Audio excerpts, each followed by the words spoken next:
कहा गया अमित शाह की तरफ से, तो ये तक कहा गया था कि सबसे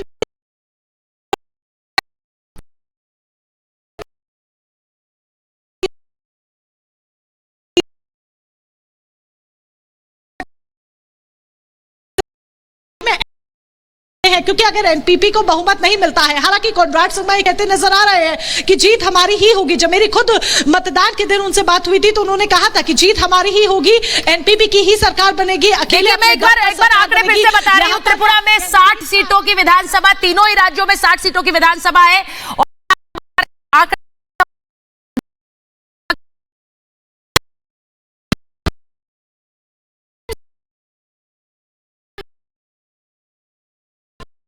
ये टीएमसी अगर 11 सीटों पर वहां पर लीड कर रही है, इसका सीधा मतलब यह है कि टीएमसी की कोशिश रहेगी वहां सरकार बनाने की।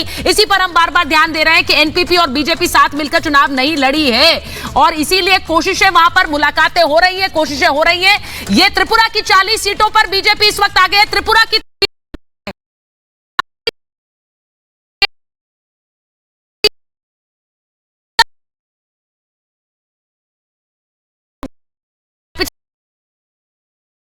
चालीस सीटों पर बीजेपी आगे चल रही है। त्रिपुरा में भी यानी टिपरा मोथा का जो असर हुआ है उसने बीजेपी को नुकसान नहीं पहुंचाया है, यह भी मान लीजिए। और यह भी मान लीजिए कि कांग्रेस और लेफ्ट का गठबंधन वो काम नहीं आया है, यह सीधी बात है। एक बार जरा अवधेश जी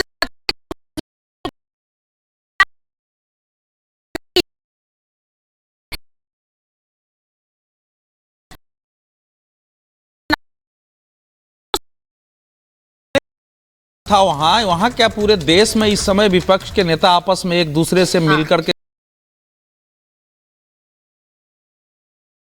है और ये बताता है कि जो त्रिपुरा में कोशिश अगर सफल नहीं हुई है तो इसकी प्रतिध्वनि नेशनल लेवल पर भी अलग अलग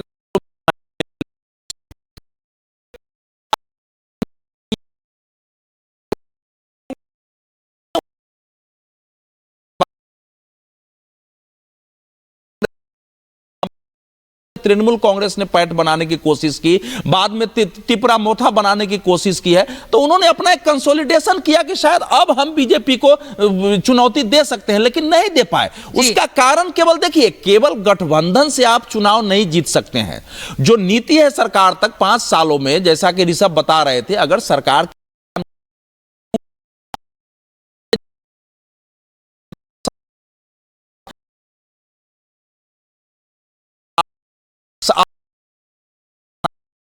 ये उनका जीवन आसान हुआ है, यहां तक कि त्रिपुरा में तो पहले डायरेक्ट कोई प्लेन तक नहीं थे। एक बार सारा हुआ तो सबका असर पड़ता है। अवधेश जी एक बार सुजाता के पास चले जाते हैं, सीधे अगरतला से जुड़ी हुई हैं, जरा बताइए।